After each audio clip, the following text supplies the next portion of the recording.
buenas tardes, soy Francisco Javier Tarín y esta semana tenemos a alguien muy conocido en el mundo de la prevención. Es diplomado en máquinas de la Marina Civil, técnico superior en prevención de riesgos laborales, lleva más de 30 años en consultoría en el mundo de la prevención, es vicepresidente de la Asociación Profesional para el Bienestar Laboral, presidente del Consejo General de Técnicos en Seguridad Laboral y, por si fuera poco, le ha dado tiempo a escribir más de 10 libros. Don Juan Carlos Bajo, ¿cómo está usted? Buenas tardes, Francisco. Bien. ¿Qué tal? ¿Qué tal? ¿Cómo estás? Oye, Bien. muchas gracias por venir y un lujo tenerte. Tenemos muchas cosas... Por invitarme. Dime. No, que muchas gracias a No, ti por invitarme. que no, de verdad que no. Tenemos muchas cosas de qué hablar. Pero yo lo primero que quiero es que nos cuentes algo antes de meternos en harina, ¿no? Después de toda esta introducción que he hecho, después de todo este currículum que llevas, después de toda una vida en prevención de riesgos laborales, me gustaría que nos contaras quién es Juan Carlos Bajo, que yo creo que es algo que es, a mí por lo menos, me interesa muchísimo. Bueno, pues yo soy un madrileño que, aunque parezca raro, estudié la carrera de náutica. Es decir, me hice marino mercante. Estuve durante 4 o 5 años navegando. Luego estuve en la Armada durante prácticamente 2 años. Y a partir de ahí, pues pasé a tierra a trabajar. Pasé a trabajar y ya empecé, quizá podríamos decir que porque ocurrió, no porque fue buscado, pues empecé a trabajar en temas de seguridad. Entré en la empresa Praxair de gases para los temas de legalizaciones de los depósitos de gases en hospitales y en empresas, y de ahí pasé a una consultora que se llamaba Novotec Consultores, donde estuve 28 años. Allí lo primero que hice fue montar toda la parte de seguridad industrial, organismos de control, y próximo ya a la ley de prevención, pues pasé también a llevar todo el tema de prevención de riesgos laborales, y hasta hace aproximadamente 10 años que dejé la empresa y pensé que me apetecía trabajar por mi cuenta y con mis ideas, y pasé a montarme por mi cuenta una pequeña empresa en la cual, bueno, pues estamos haciendo consultoría en temas de prevención de riesgos, en temas de gestión de empresa, pero siempre temas relacionados con los riesgos, ¿vale? Los riesgos de seguridad, riesgos de incendio, de prevención, no tocamos ningún aspecto de riesgos empresariales desde el punto de vista de lo que serían las consultoras de riesgos empresariales. Y ahí es donde me muevo en este momento, y después de muchos años, pues ya acercándonos al final de la vida profesional, poco a poco. Que va. Oye, a mí me han chivado, y a lo mejor eso puede ser que tenga que ver con, tú decías, he terminado en el mundo de la prevención, bueno, pues porque he terminado, pero a mí me han chivado que cuando estuviste en un barco, pues cuando estuviste embarcado, tuviste un accidente. Sí. Bueno, Sí, para los que no lo sepan, bueno, no lo saben seguro. Juan Carlos, además de todo, ha sido profesor y ha sido profesor de, bueno, pues al final siempre veréis que pone producido por Olga o gracias a Olga, pues ha sido profesor de Olga, ha sido profesor de mi mujer cuando ella estaba preparando las oposiciones de inspección de trabajo. Y esto me lo ha chivado ella. Entonces, sí. Cuéntanos. Porque bueno, a lo mejor eso tiene algo que ver, ¿no? Sí, a ver, yo me embarqué con 21 años, prácticamente no conocía el mundo laboral, y me embarqué, estamos hablando del año 82, en un mundo que desde el punto de vista de la seguridad y la prevención, pues está a años luz de lo que es hoy en día, ¿no? Entonces, bueno, pues aún así, en los barcos, que siempre ha habido más un concepto de seguridad, como digo yo, en los barcos la prevención está muy integrada, ¿no? Porque la dirección, que es el capitán, es el último que lo abandona, con lo cual es el primero preocupado. Pero bueno, pues yo que soy de máquinas, estando de alumno, en la máquina pues tuvimos un accidente. Una persona que entró a limpiar una caldera y se quedó electrocutada dentro porque llevaba una luz portátil de 220 voltios. ¿no? Yo en aquel momento no era consciente, pero sí, a raíz del accidente, pues aprendí de que no hubiera pasado si hubiera entrado con una portátil de 24 voltios. Y bueno, pues eso me significó mucho el hecho de que no tenía sentido que alguien muriera por una tontería tan pequeña, ¿no? O sea, una portátil de 24 voltios valía 4 pesetas, por decirlo de alguna manera, y no tenía ese sentido que hacerlo. Y luego me marcó también algo con respecto a ese accidente, lo que yo llamo muchas veces el machismo preventivo, ¿no? Es decir, el deja que yo lo hago, que soy más listo que tú, deja que yo me subo, que soy más fuerte, te da miedo subirte o te da miedo hacer algo, y que eso yo creo que ha costado la vida a muchas personas, ¿no? No lo digo en el concepto machista hombre, no lo digo en el Sí, concepto sí, sí, sí, sí, sí. en ese sentido. Y eso yo creo que me marcó y fue lo que quizá cuando desembarqué y fui a tierra, pues me hizo plantearme los temas de seguridad como algo apetecible, ¿no? De conocer. Oye, además de haber trabajado y de estar trabajando en España, has trabajado, tienes experiencia internacional y hemos Uh-huh. coincidido por ahí en algún país como puede ser Perú. Sí. ¿Qué te ha aportado esta visión internacional? A ver, yo desde hace ya casi 20 años estoy trabajando prácticamente todos los años, voy una o dos veces a algún país sudamericano, fundamentalmente Chile y Perú. Y lo primero que me ha aportado es darme cuenta de que cuando hablas en España, te dicen automáticamente cómo estará la prevención en esos países, ¿no? Debe ser horroroso, ¿no? Y entonces me di cuenta que la gran empresa en estos países estaba muy avanzada, ¿no? En muchos casos con aspectos mucho mejor que nosotros, ¿no? O sea, por ejemplo, cuando aquí en España no hablábamos de psicosociales, hace 20 años allí se trabajaban los psicosociales. También son países que han tenido mucha influencia en materia de seguridad americana y muchos de sus profesionales han sido formados en Estados Unidos. Uh-huh.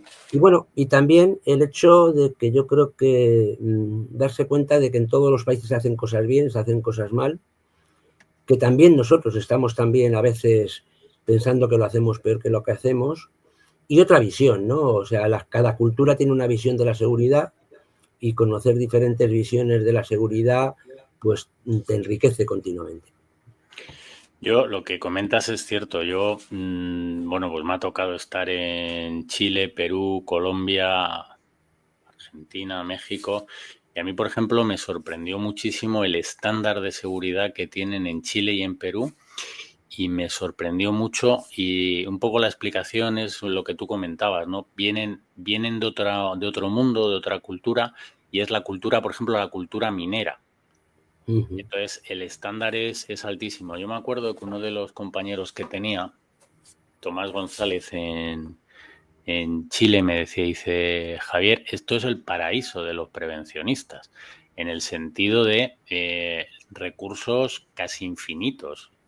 A mí, por ejemplo, una de las grandes lecciones que me dieron en seguridad me las dio el gerente de Codelco, que decía, bueno, pues una persona tremendamente accesible, lo cual no es tan normal en el mundo de la prevención, o sea, que un gerente, un CEO te venga a hablar, y menos con un externo, ¿no?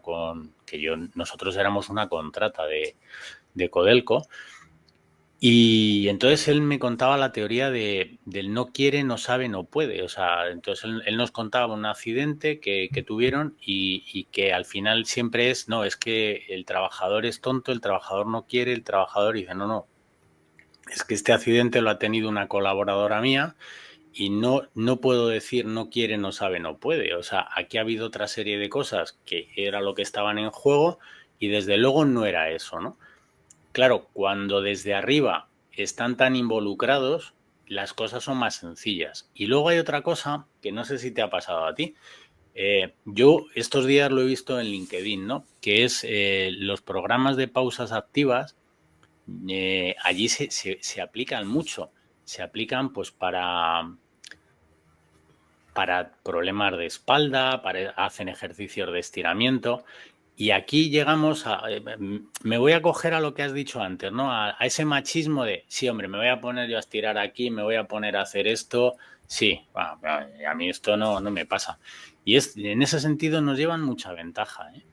Hace Sí, muchos años que trabajan con EListas, no sé, lo que has dicho estoy totalmente de acuerdo contigo. sí, mira, has comentado Codelco, yo llevo ya 10 años haciéndole consultoría de gestión para el sistema de gestión en Codelco. Y bueno, pues sí, hay esa cultura, ¿no? Hay esa cultura. Le dan tanta importancia a aspectos que no le damos importancia aquí, ¿no? Como comentas tú con la pausa activa. Claro, yo conocí por primera vez la pausa activa en Colombia, que estaba en una empresa trabajando en las oficinas y de repente a las, no me acuerdo, 10, 11 de la mañana, sonó por un altavoz y dijo pausa activa y se puso toda la oficina a bailar y a hacer ejercicio, ¿no? Con la correspondiente vergüenza por parte de los españoles, ¿no? Efectivamente. Me voy a poner yo a bailar aquí delante de todos, ¿no? Y allí estaba bailando desde el gerente hasta el botones, por decirlo de alguna forma, ¿no?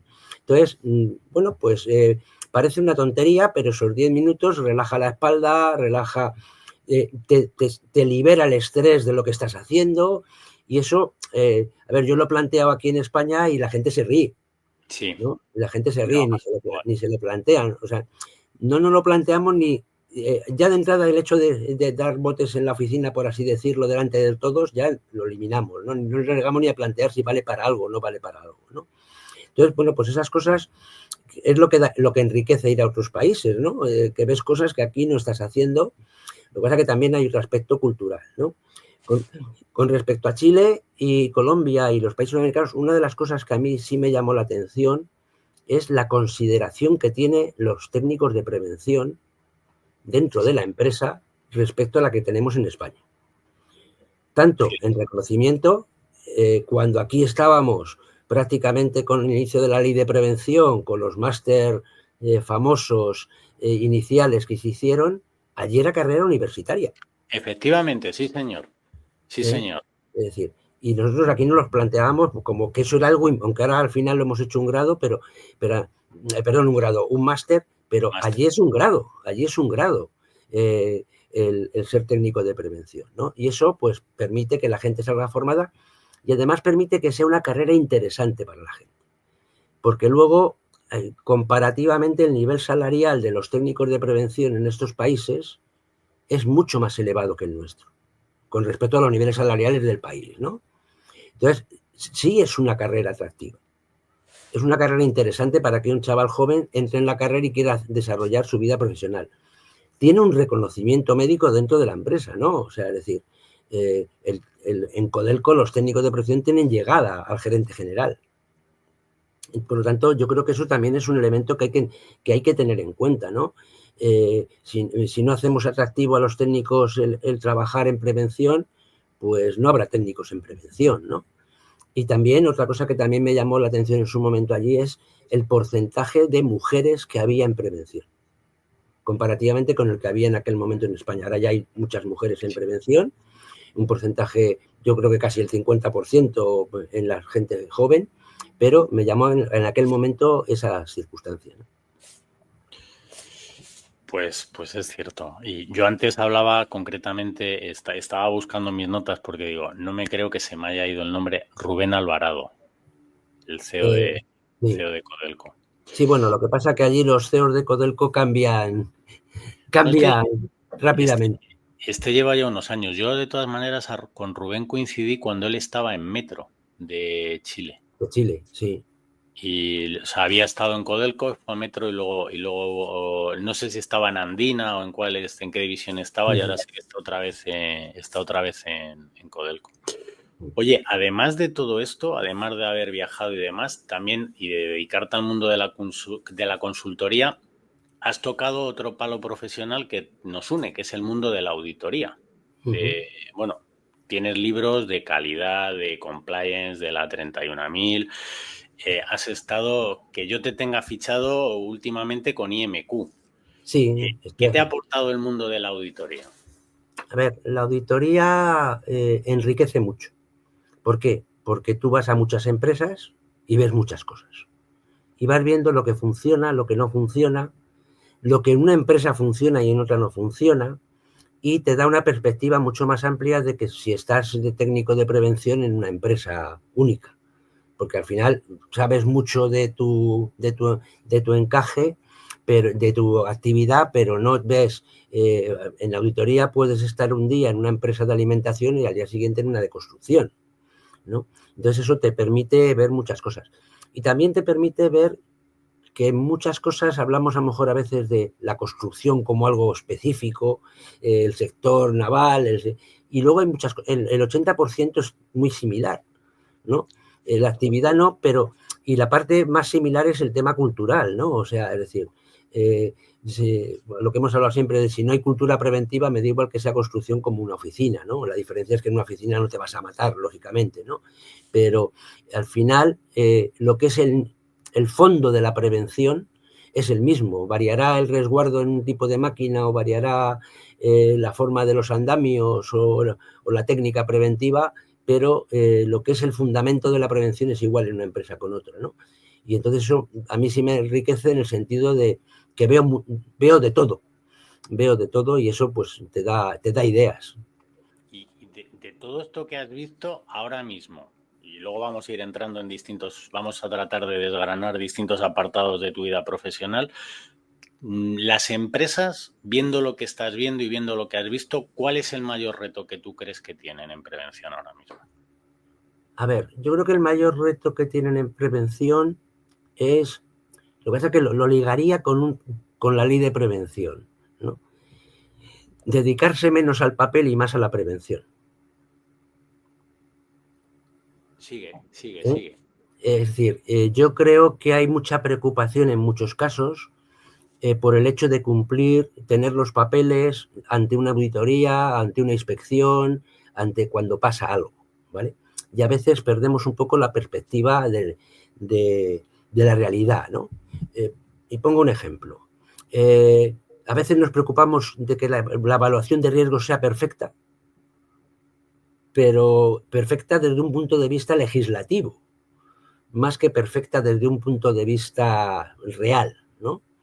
Entonces, y a veces nos centramos en tener todos los riesgos metidos en la evaluación de riesgos, que hay que tenerlos, pero perdemos la perspectiva de los riesgos críticos. Es decir, todavía yo creo que no hay esa cultura de centrarse en lo importante y trabajar en todo, pero sobre todo centrarse en lo importante, porque es lo que realmente al final, donde están las consecuencias, ¿no? Entonces, creo que ahí a veces perdemos un poco la perspectiva, ¿no? Yo recuerdo hace no mucho un inspector de trabajo dice, todas las evaluaciones tienen el riesgo de caída al mismo nivel. Dice, hombre, yo no veo que la gente vaya tropezando. Claro, Sí. pero en cambio me ponéis eso, dice, y otras cosas no me las ponéis. Y yo le decía, hombre, a lo mejor no te las han puesto, no sé si eso te ha pasado a ti como auditor o en el mundo de la consultoría, porque a mí no me las han contado. O sea, yo te digo, yo recuerdo en mi época en obra, cuando empecé, había tramos de la obra que literalmente me los escondían. O sea, era una obra... Yo empecé en los túneles de San Pedro, pero además había pues otras obras auxiliares de canalización de agua y demás, y había tramos de obra que nosotros nos enterábamos por el coordinador, porque la propia obra, estoy hablándote de hace 22, 23 años, nos lo escondía. Oye, ¿habéis visto las zanjas que tenéis? No, ¿qué zanjas? ¿Qué dices? Llegábamos allí, wow, unos cortes verticales de 4 o 5 metros brutales, y dice, bueno, o sea, esto es tremendo. Entonces, no sé si a ti eso te ha pasado o te pasa dentro del mundo de la auditoría. A ver, dentro del mundo de la auditoría, yo creo que primero hay que ganarse al auditado y hacerle entender que no vas como en plan inspección, ¿no? Que entienda que lo que vas es a decirle, oye, eso está mal y te voy a ayudar a que lo arregles, ¿no? En el sentido de... pero sí, yo se lo digo a los alumnos que tengo en los cursos de auditoría, se lo digo, cuando tú estás en una fábrica y te están dando vueltas por la fábrica y siempre para ir a un sitio a otro dan una vuelta por algún sitio y hay un sitio en la fábrica que nunca pisas. Digo, pues ahí está el problema, ¿no? Es decir, sí, lo que pasa que en el fondo, como le digo yo, es hacerse trampas en el solitario, ¿no? A mí me podrán engañar diciendo que no tienen una zanja y yo no darme cuenta, pero al final tienen una zanja. Y el problema es que al final, si hay una zanja y está mal la zanja, hay un accidente. Con lo cual, no consiguen nada. ¿Qué van a evitar? ¿Una no conformidad? Claro, yo entiendo, fíjate que al auditor, porque vivimos en un mundo de las certificaciones y para licitar lo que prima es estar Precio. certificado y demás, yo entiendo que te puedan engañar, pero que al técnico le escondas como se escondía y como se sigue escondiendo hoy en día, ¿eh? O sea, ojalá tuviéramos claro todo lo que se hace en el proceso productivo, aunque a lo mejor parte de la culpa es nuestra, cuidado, por no pasar más, hacer más trabajo de campo y vivir tanto en esa prevención preventiva de los papeles. O sea, ahí estoy de acuerdo contigo, ¿no? Al final el accidente es donde es, pero también hay que tener los papeles. Entonces, pues en un momento determinado yo entiendo que el técnico balancea y dice, bueno, pues voy a tener los papeles porque voy a tenerlos. Pero es cierto, o sea, se nos sigue escondiendo las cosas. Una pregunta, te estoy escuchando hablar, claro, has visto muchas empresas, has estado Chile, Perú. Oye, algo que te haya llamado la atención, porque antes decías, a veces lo que veo es una empresa que plantea ante una solución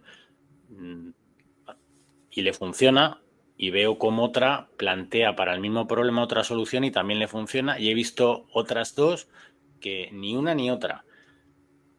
¿Algo que te haya llamado la atención? Por una parte, yo creo que hay una cuestión que para mí es fundamental, es que cada empresa es un mundo. Es decir, no hay empresas de la construcción y todas tienen el mismo problema y las mismas situaciones. Es decir, una empresa que se dedica a hacer chalés, por decir algo, no es exactamente igual a otra empresa que se dedica a hacer chalés porque tiene una cultura diferente, tiene unos medios diferentes, etcétera. Cosas que me han llamado la atención, mira, realmente te diría dos.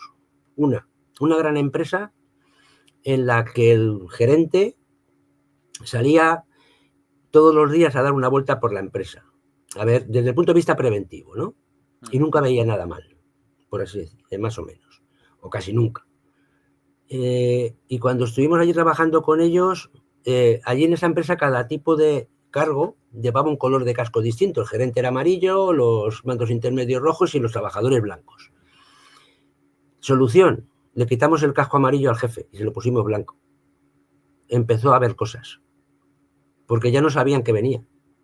Cuando iba con el casco amarillo decían, mira, ahí viene el jefe, ponte los guantes. Ahí viene el jefe, no hagas eso, ¿no? Y eso me llamó mucho la atención y sobre todo me llama la atención porque es una cosa tan tonta como esa, ¿no? Y otra que me llama la atención mucho, ya hace tiempo, que ahora a lo mejor ya no sería tan efectiva, es una empresa en la que cuando un trabajador veía a otro que hacía algo mal, le ponía en el casco una pegatina. Y cuando alguien llevaba más de 3 pegatinas, automáticamente iba a un curso de formación. Muy interesante. Entonces, ¿y qué es lo que hacía? A ver, hacía implicarse a todos, ¿no? Es decir, no solo es el técnico que viene o el jefe el que me dice lo estás haciendo mal, ¿no? Sino también un compañero, ¿no? Y sobre todo en el sentido de, cuidado que lo estás haciendo mal y puede que haya un accidente y no solo seas tú el que tenga el accidente. Nos involucra a todos, ¿no?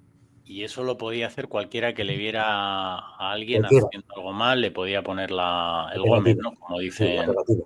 A ver, Sí, el que le ponían la pegatina podía luego decir, oye, es que no estoy haciéndolo mal, ¿vale? Se podía más o menos analizar el tema. Pero en general, siempre que se ponía la pegatina, había una razón para poner la pegatina. la verdad es que me gusta. Yo he visto el tema de las pegatinas en Estados Unidos como forma de que tú pudieras identificar si tenía la formación en espacios confinados, Sí. en trabajos de riesgo de caída en altura, andamios. Entonces al final tenías tantas pegatinas y dices, hijo, ya no sé ni lo que tienes.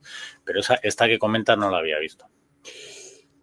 Una cosa, tienes fama en el sector de ser uno de los grandes tecnólogos, ¿vale? Sí, no hagas así con la cabeza que sí.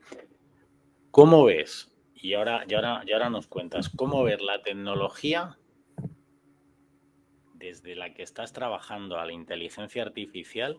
¿Cómo ves que pueda transformar el mundo de la seguridad y de la salud?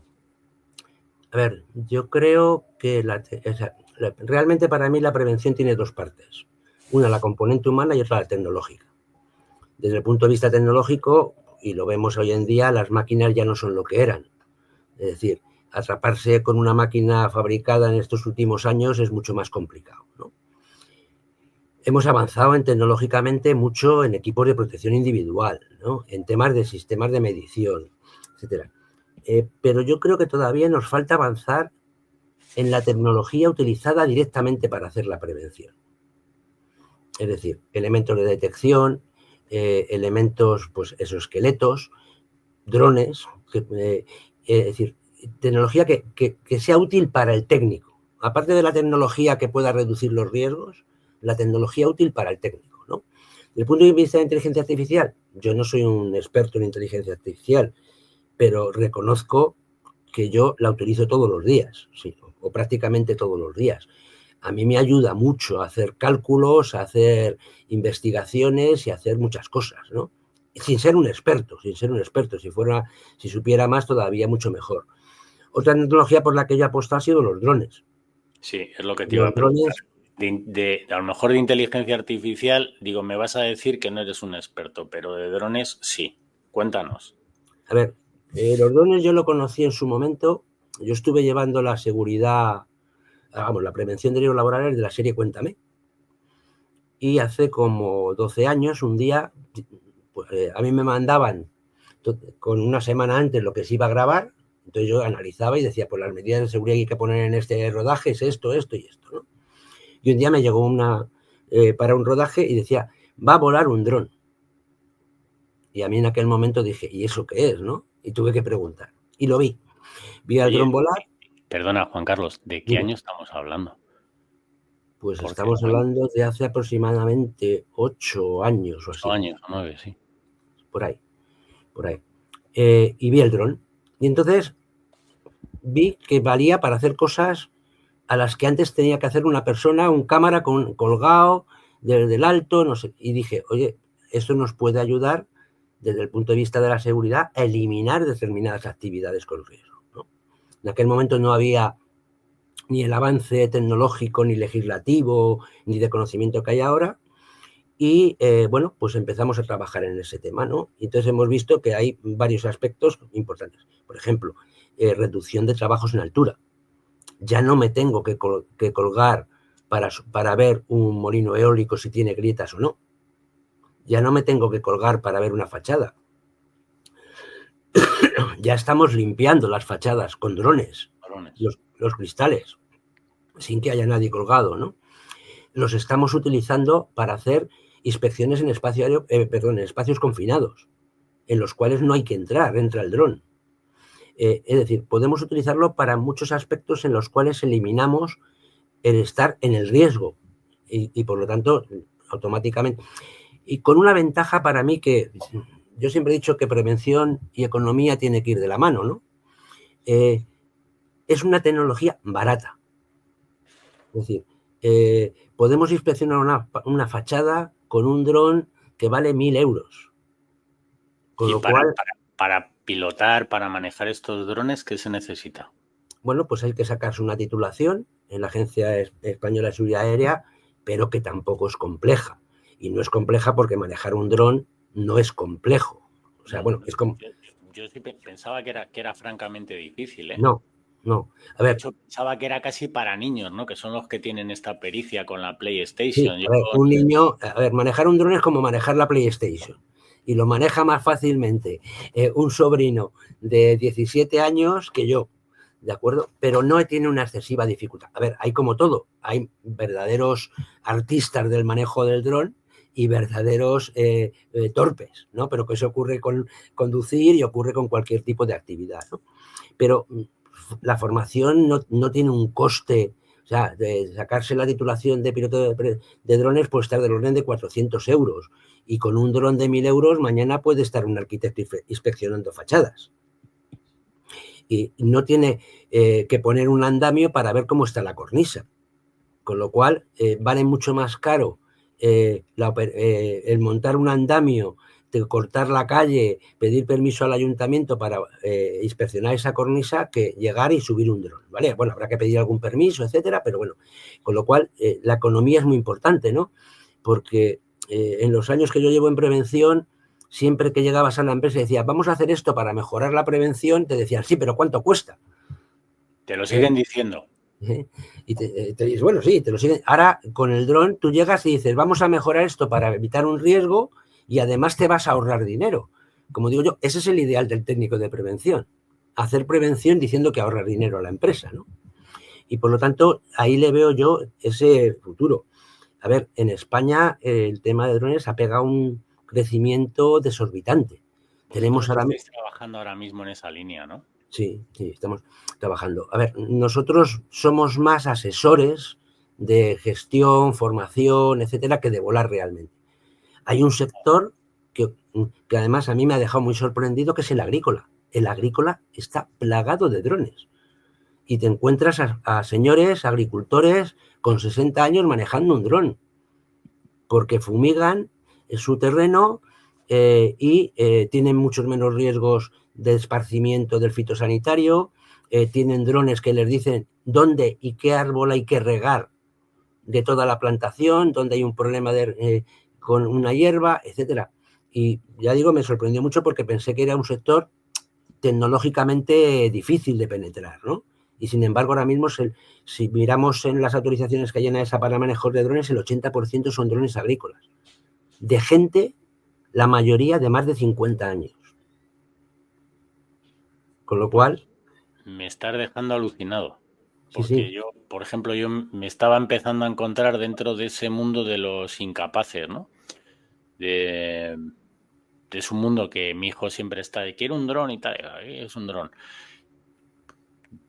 Tal vez porque lo vea como un juguete, pero claro, me estás abriendo los ojos y estoy empezando a pensar dentro de mi trabajo dónde y cómo se podría utilizar. Y la verdad es que sí, según estás hablando, pues estoy viendo Sí. posibles. A ver, tú coges un túnel, metes un dron, te recorre el túnel entero y te ha hecho un mapeo entero del túnel. Sí, sí. Y tú estás fuera. Desde el punto de vista de emergencias, ¿no? Tú puedes entrar con un dron por la ventana de un edificio incendiado y puedes ver si hay alguien dentro o no hay alguien dentro. Y como mucho, en el peor de los casos, quemas un dron. Ya. Pero no ha tenido que entrar una sola persona, ¿no? Con lo cual, desde ese punto de vista, yo lo veo que es una tecnología que va a tener mucha influencia en la prevención de riesgos. Pues muy interesante, la verdad es que sí. Y me gustaría que algún día o sea, si te apetece, le dedicáramos un monográfico a esto. Cuando tú quieras. Oye, legislación. Como auditor, la tienes que conocer, la manejas, has sido profesor de inspectores de trabajo que hay hoy en día. ¿Hay algo que a lo largo de estos años tú dirías, esto hay que cambiarlo? ¿Qué se te ocurre? Mira, yo haría un cambio que lo aprendí en Chile. A ver, 2 leyes de prevención, por así decirlo. Una para la pyme y otra para la gran empresa.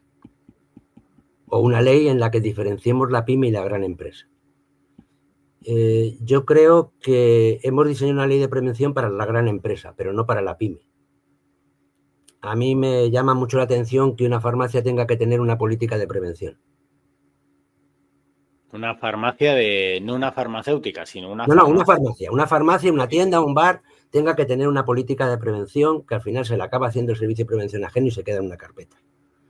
Y otros aspectos. Yo en la pyme iría más a presencia del técnico y menos burocracia, porque al final, si no, el empresario no lo entiende. Yo fíjate, en la pyme iría más a una estructura de lo que es la seguridad industrial. Oiga, aquí viene un técnico cada tanto tiempo, le dice lo que está mal y usted lo arregla.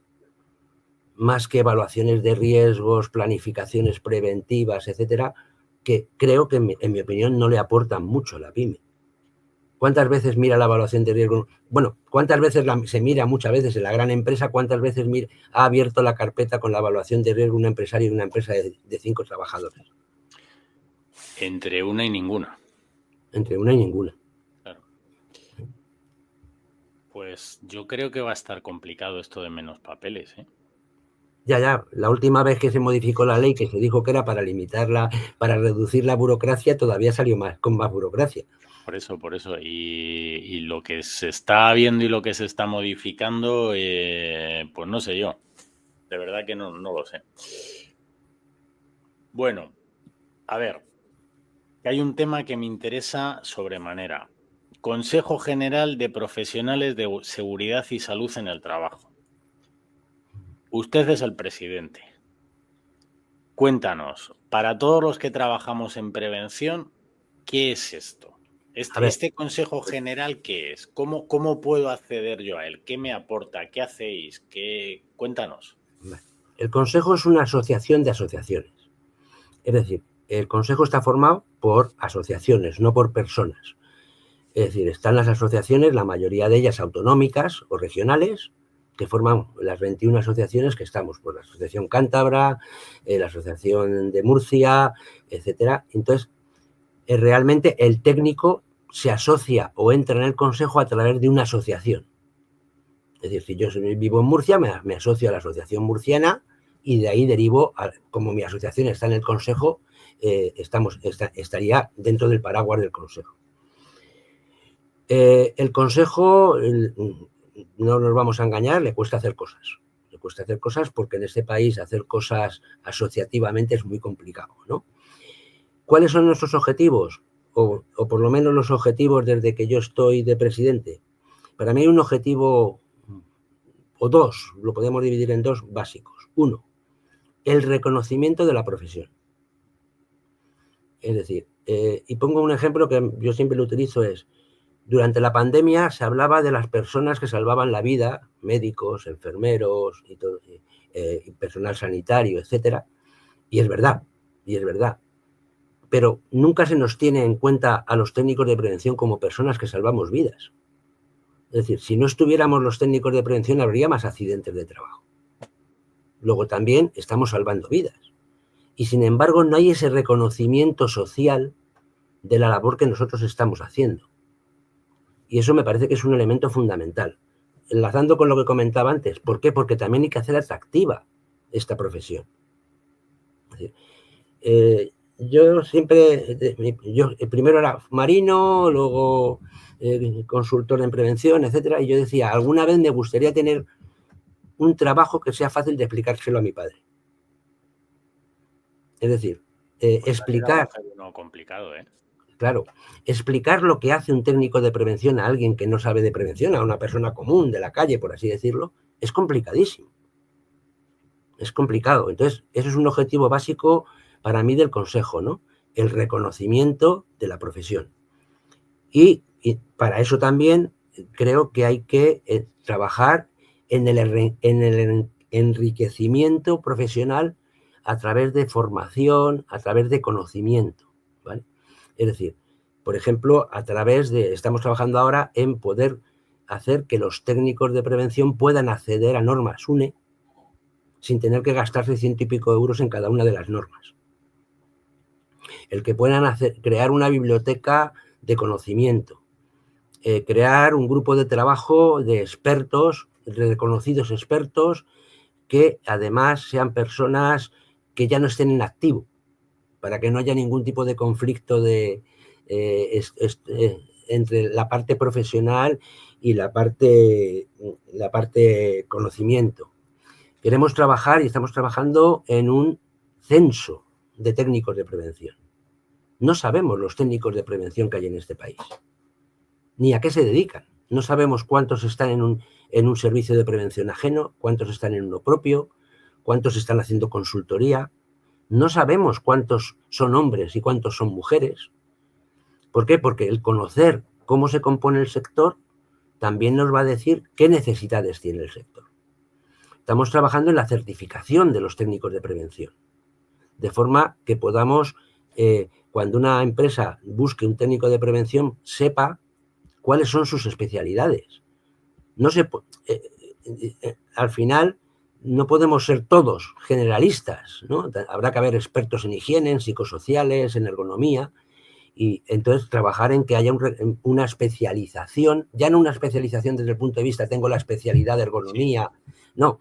oiga, yo soy experto en problemas musculoesqueléticos del brazo, o soy experto en mediciones de amianto.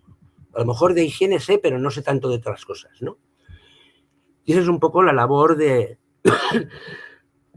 que está trabajando el Consejo en este momento. Entonces, en el Consejo tenéis, por lo que estás contando, servicios de prevención ajenos, consultoras. No, tenemos técnicos. Solo técnicos, Solo técnicos. pero técnicos que vienen a través de alguna asociación. Por Exacto. ejemplo, si yo quiero en Madrid entrar o acceder al Consejo, ¿qué tengo que hacer? Ir a la Asociación Madrileña de Técnicos de Prevención. Si estoy en Murcia, la murciana. ¿Vale? A veces hay alguna región que no tenemos técnicos, ¿vale? Pero tenemos alguna que es nacional, con lo cual siempre hay una posibilidad de encajarse. O sea, es decir, no hay personas asociadas al Consejo, son solo asociaciones. A ver, porque también hay una cosa que queremos aprovechar. El conocimiento de la problemática de la prevención en Cantabria la tienen los técnicos de Cantabria. Efectivamente. Y el conocimiento de la... Porque, bueno, todo es prevención, pero también igual que hablamos de culturas empresariales, hay culturas regionales. Y hay historia. No es lo mismo una comunidad como el País Vasco, que ha venido de la industria de toda la vida, que una comunidad, no sé, como Extremadura, que la agricultura ha sido mucho más importante que la industria. Con lo cual la problemática es completamente distinta, ¿no? Y hay que acercarse a esa problemática de cada región. Oye, y una cosa, la certificación, porque ya me parece todo un trabajazo hacer, y muy complicado, un censo de todo el mundo que está trabajando en prevención. Por cómo es de heterogéneo el acceso, ¿vale? Tiene politólogos, abogados, historiadores, matemáticos, químicos, pero ¿cómo? No sé si nos puede ser solamente una idea sobre lo que estáis trabajando. ¿Cómo estáis tratando de abordar el tema de la certificación de los técnicos? A ver, lo estamos tratando de abordar a través de acreditarnos por ENAC para la certificación de personas.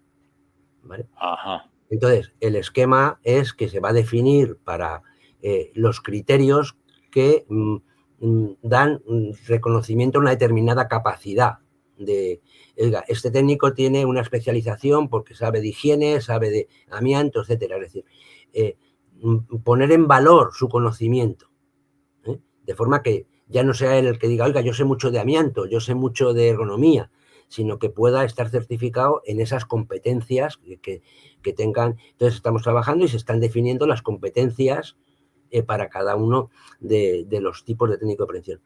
Luego, habría un examen. Habría un examen, por ejemplo, estamos planteando que va a haber que tener un conocimiento mínimo de inglés. Es decir, hoy en día no se puede ser técnico de prevención y no ser capaz de leer una norma o algo en inglés, ¿de acuerdo?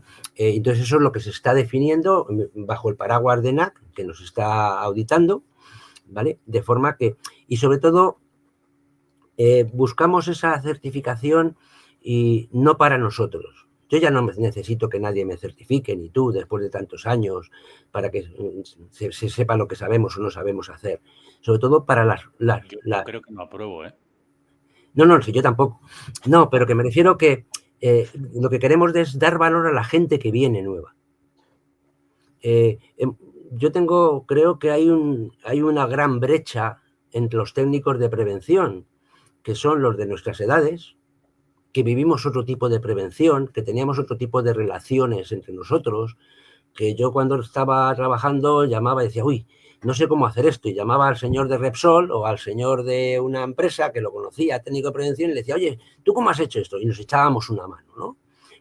Era un mundo pequeño, nos conocíamos la mayoría, íbamos al Instituto Nacional de Seguridad y Higiene del Trabajo y teníamos allí en una jornada y charlábamos, etcétera. Sin embargo, y yo lo veo en las auditorías, los técnicos de prevención jóvenes están muy solos. No tienen un foro donde desde decir sus problemas a llorar de vez en cuando o a buscar una solución a un problema que tienen, ¿no? Entonces, ahí es donde queremos trabajar, ¿no? Trabajar para las futuras generaciones. Oye, nosotros ya vamos a cambiar poco.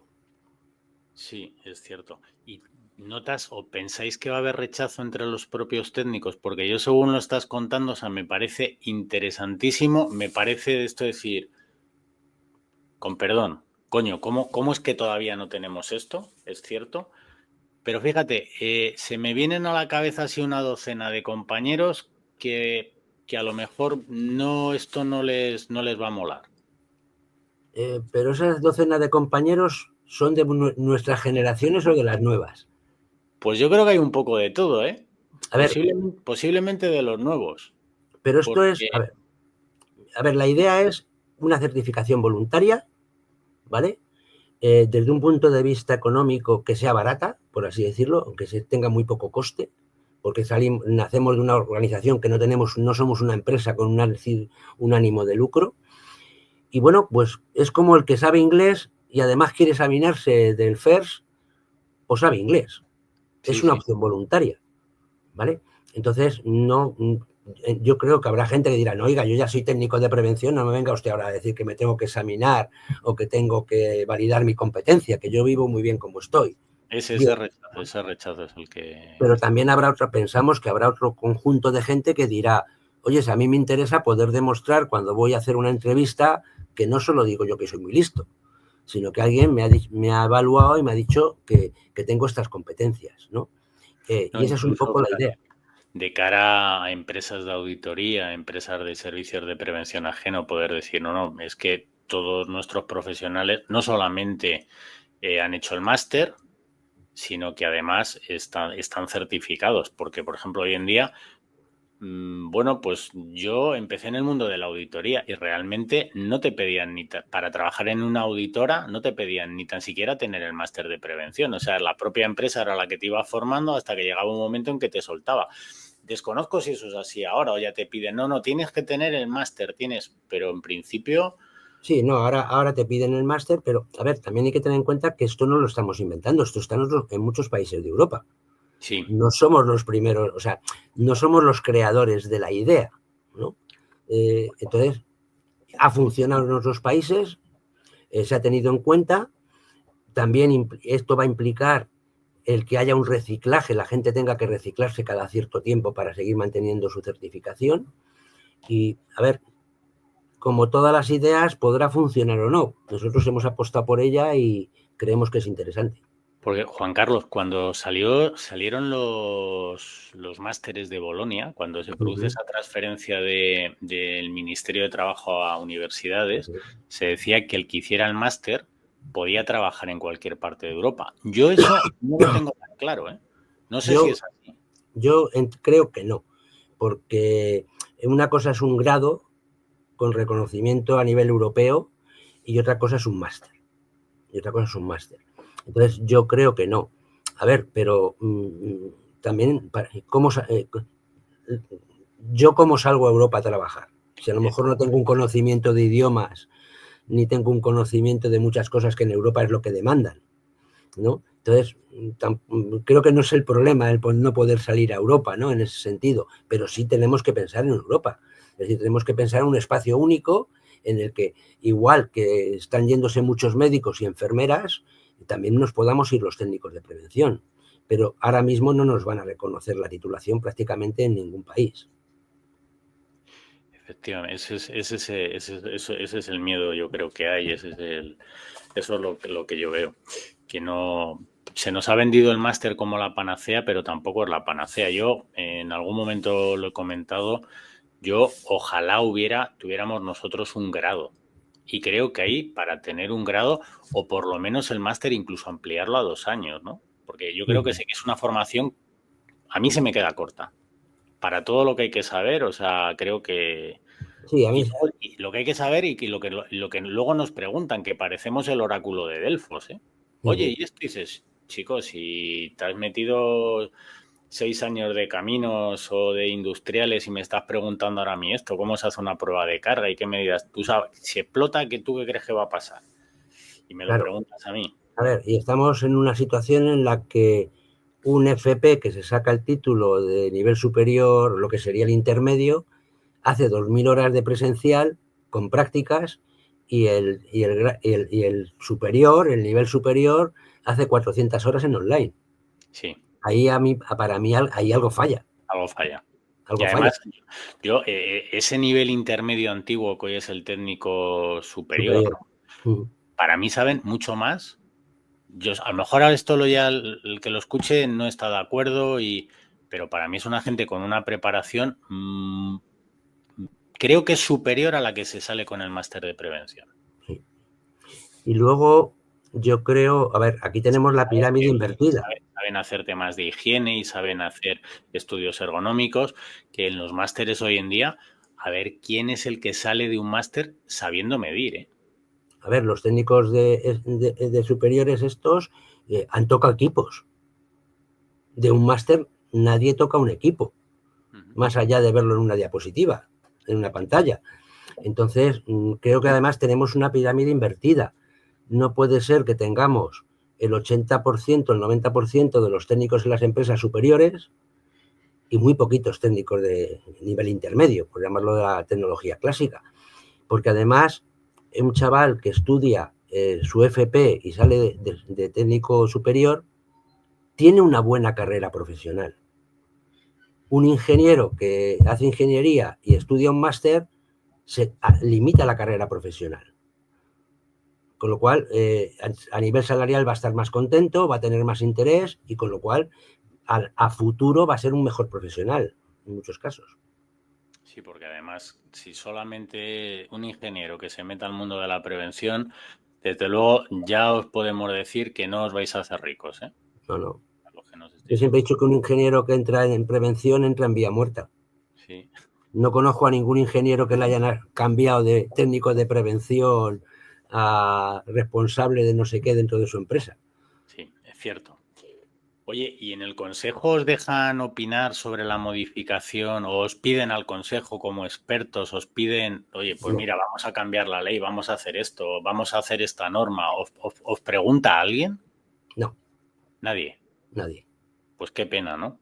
No, a ver, pero creo que también no solo al Consejo no se le pregunta, sino creo que la ley de prevención de toda la vida y siempre se ha trabajado en grupos de trabajo muy establecidos entre patronales, sindicatos, el gobierno, etcétera, muy cerrados en ese sentido, ¿no? Creo que no se nutren de conocimiento externo y que deberían de nutrirse, porque claro, una cosa es hablar de prevención desde la mesa del grupo de trabajo y otra cosa es ver la prevención desde el día a día. Entonces ahí Cierto. creo que eso ha faltado siempre dentro de la prevención, ¿no? De todo lo que se ha legislado en materia de prevención. Un par de cosillas más. ¿Estáis en redes? Sí, tenemos una página web y nos movemos en redes. No somos excesivamente buenos porque, a ver, también no tenemos una estructura. Todo lo que hacemos lo hacemos a base de la buena voluntad de los que estamos en el consejo y sabes que eso es complicado, ¿no? Tenemos que reforzar las redes. Que cuando emitamos, pongamos aquí abajo que salgan dónde estáis. Sí, perfectamente, perfectamente. Pues Nosotros aquí los podcasts los transmitimos, ¿eh? bueno, yo no sé si se ven poco, mucho o nada. Porque esto además nace por un tema personal de Olga y mío y sobre todo mío que me ayuda a estar cuerdo, ¿no? Eh, y ya os lo explicaré cuando hagamos un monográfico de salud mental. Pero bueno, que cuando luego le pongamos los subtítulos, si te parece, le ponemos para que salga aquí abajo, ¿eh? Perfecto. Y lo ponemos. Pues estamos llegando casi al final. Me gustaría que me dijeras, para ti, hemos hablado de la cultura y del liderazgo. Hemos hablado del liderazgo de las empresas de minería, de la cultura, incluso cultura de países. Para ti, ¿cómo es de importante? Del 1 al 10, cuéntame. A ver, yo te voy a decir algo que suena muy raro, ¿vale? Yo siempre he dicho que en todas las empresas hay cultura de prevención. Porque a mí Sí, me enseñaron acabas que de la decir. cultura es la forma de hacer las cosas. O sea, no es Vale. decir en las empresas, es decir, incluso el que dice no quiero hacer nada en prevención tiene una cultura preventiva. Mala, pero bueno, ¿eh? Pero para mí es un elemento básico. Es un elemento básico, pero desde un punto de vista de crear una cultura de suma, empresa-trabajador. ¿vale? Es decir, y en cuanto al liderazgo, yo creo que el liderazgo no debemos basarlo solo en el liderazgo de la alta dirección. Creo que tenemos que potenciar el liderazgo de muchas personas. Hay personas, desde trabajadores, que potenciando su liderazgo arrastrarían al conjunto de sus compañeros, mandos intermedios que arrastrarían a la gente que está con ellos, y si no hay cultura y liderazgo, mejoraremos en prevención, porque si la máquina tiene menos riesgos, habrá menos problemas, pero no crearemos una verdadera prevención. Pues ya para terminar te voy a atracar. Cuéntanos una anécdota, algo. Nos has contado cosas interesantísimas, cosas que nos han dejado, a mí por lo menos, pensando. Van a dejar a mucha gente pensando. Cuéntanos algo que te haya pasado, si puedes, Sí. en plan de anécdota que digan, mira, me pasó esto y yo decía, de verdad, no me lo creo. Es difícil ahora mismo que me venga así Ya te he dicho algo. que era un atraco, ¿eh? Sí, sí. Bueno, te voy a contar una anécdota que es la que primera se me viene a la mente, ¿no? Entrar a trabajar para una empresa en temas de prevención como externo y oírlo primero al de producción. Otro más que viene a joderme la producción. Sí, Eso, pero pero, a ver, enlazando con la anécdota, trabajando con él, al final se dio cuenta que le venía mejor, que tenía menos problemas.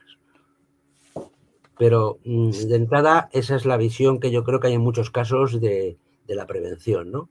Otro que viene a poner problemas. es una pena, pero sí. Bueno, pues hemos llegado casi al final, llevamos casi una hora. ¿Cómo te has visto? ¿Cómo te has encontrado? ¿Te hemos tratado bien? ¿Has estado cómodo? Está ¿Estás muy dispuesto a cómodo. volver? Muy cómodo porque cuando tienes la posibilidad de decir lo que piensas, siempre se está uno cómodo, ¿no? Además, esto está grabado del tirón. Esta mañana me preguntaban, oye, editáis, hacéis cortes? No, ni hacemos. Una vez que arranca, si arrancamos bien, ya no hay tirones, la entrevista va del tirón. Lo único que puede pasar es que tropecemos un par de veces al iniciar, pero luego ya no hay. Desgraciadamente no hay edición. No hay edición porque no hay medios, y eso es lo que prometimos al principio, que no íbamos a tener ni la mejor edición, ni el mejor sonido, ni la mejor plataforma, pero sí que pensamos que íbamos a traer a los mejores profesionales para que pudieran contar lo que de verdad está pasando en el mundo de la prevención. Pues Juan Carlos, muchas gracias. Nos vemos, yo creo que nos vamos a ver en el mes de marzo, así como para el 26, 27 creo que es. Sí, No, nos 27. veremos. Nos veremos cerca de la escuela o en la escuela de hostelería, nos veremos, estoy convencido. Seguro. Y nada, de verdad, muchísimas gracias. Un placer por mi parte. ¿Eh? Muy Oye, bien. pues muchísimas gracias por habernos acompañado. Estaremos dentro de 15 días y recordad lo que os digo, si parpadeáis, os lo perdéis. Muchísimas gracias a todos.